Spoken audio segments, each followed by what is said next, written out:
Hi everyone, my name's Mark Deere, and it's funny, I had a blank background and now a million people walking through it, so there you go. I'm going to keep going anyway. In this video I wanted to talk about my favourite non-fiction book of the year. So it was Gabor Maté's book, and it's from 1999 called Scattered Minds. It was an amazing book. I kind of expected nothing from it. Candy bought it I think for 50 cents from the library, like they had discontinued it. And I hadn't really heard of him before, but he's written a lot of books, very famous books. And this book was just amazing. It was such a great book. It basically talks about, he talks about ADD, but it's like ADHD.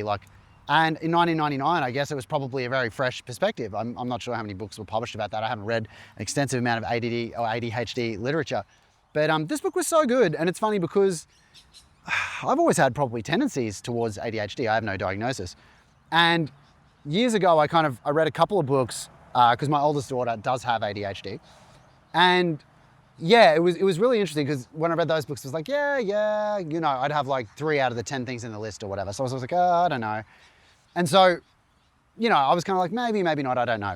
And then years later I read, last year, my book of the year last year was Healing Back Pain by John Sarno.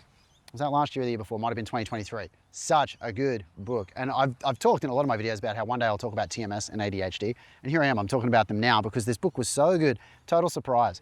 But yeah, basically in the book, he just talks about all the things that kind of lead to people getting ADHD. He says it's like partly genetic, but it's also a lot about your very early childhood, like even the situation your mother's in while she's pregnant with you, but then the way the birth goes, and then there's so many things in it. Like he talks about how the baby wants to make eye contact with the mother, and traditionally when a baby looks at you, like he says you should never be the first one to stop the eye contact with the baby. And kids whose mothers often would break eye contact first are way more likely to develop ADHD. And which is interesting. The reason I remember this specifically is I was thinking about what about mothers now on phones? So like they'd be like, feed their baby to sleep, or maybe not start feeding their baby to sleep, then pull out their phone and start reading it while their baby falls asleep, and their baby's trying to get eye contact and they broke it. So I worry that there's going to be, as a teacher, when I was a teacher for the last 10 years, it's like the increased incidence in ADHD is definitely linked to that because a lot more mothers were looking at screens while breastfeeding their babies. Anyway, it goes on to talk about traits of ADHD, and he himself, Gabor Maté, when he was very young, his parents they fled the Holocaust. They escaped World War II. And so he was a young baby when that happened. And he talks about his siblings, how like that stress wasn't shared by his youngest sibling because his youngest sibling was born after his family immigrated to America. And so, yeah, he talks about birth order. He talks about a lot of things. It's a long book, but it's comprehensive and it covers so many topics. I don't know how I can really do justice to the book. But yeah, there's a lot of different topics in there. And he talks about the ways that ADHD people parent and the way that they react. And he talks about himself as a parent and the ways he did things wrong before he kind of discovered that ADHD was a thing. And there were a lot of the things, you know, because my wife has read the book as well. We were reading it at the same time as each other.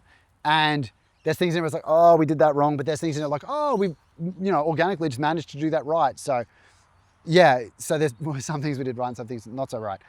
And yeah, it's really, because one key thing, if you're a parent, one key takeaway was, he said basically to develop the sense of self that you need to kind of mature into an adult rather than being stuck with, you know, not fully mature your whole life. Parents need to initiate quality time with their kids. So if a kid comes to you and says, hey, can we play?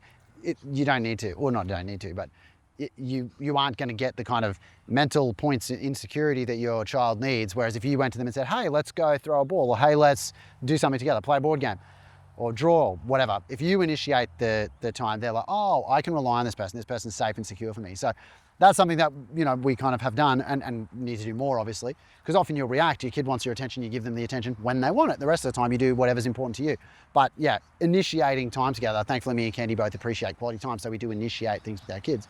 But yeah, it's funny because when Lucy was born, there was a lot of stressful things happening.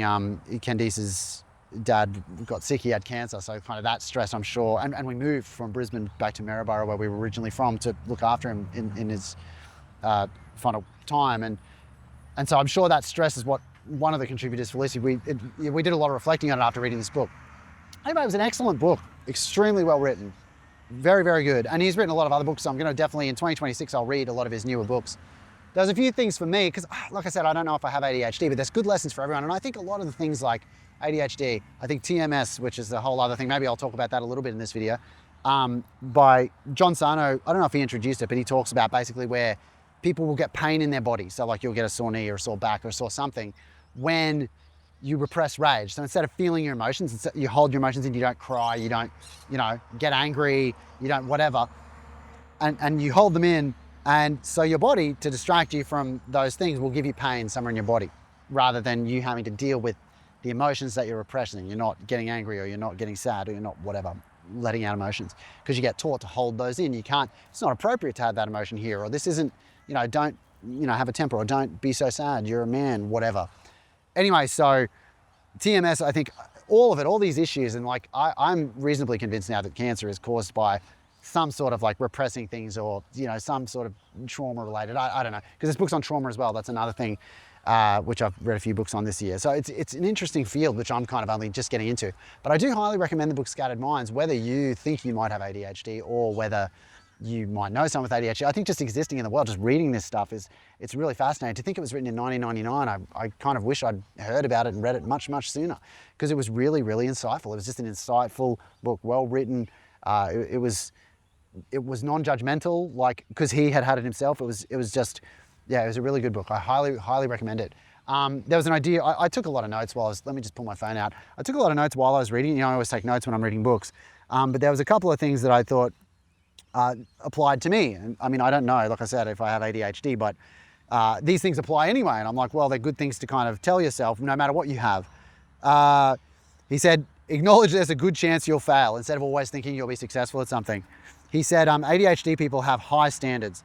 So they'll be like, I'm gonna clean this whole house in one day, rather than, doing a little bit here and there. He said like they beat themselves up when they fail, because obviously you can't clean an entire house in one day to clean and organize everything.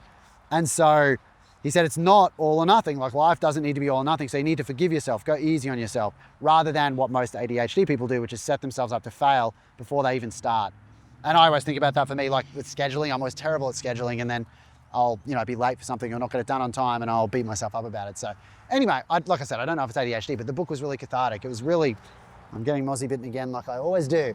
But yeah, it was really cathartic. So I do highly recommend it. So yeah, my book of the year this year in 2025 was Scattered Minds by Gabor Maté from 1999. So I highly recommend giving it a read. I can't do justice to it. It's a thick book, and it talks a lot. So I don't know, if anything I've said to kind of whet your appetite for a non-fiction book, I recommend picking this book up, because it was really good. Definitely far and away probably the best book I read this year. Maybe if I went back through my list, I'd be, oh no, that was good, but it's the book I remember the most. Actually, my book of the year last year was Woody Allen's autobiography, Apropos of Nothing. So it must have been the year before that John Sarno's Healing Back Pain was my book of the year, 2023. So there you go, that's my last 3 years of best non-fiction book. Great, I hope you're having a great day. Thanks to everyone who's subscribed. I'm very close to my 100 videos while I work on my documentary, Confessions of a Failed Filmmaker. I've only got, I think, about 8 videos to go, so insane. Thank you so much for watching. I will see you guys in the next video. Have a great day.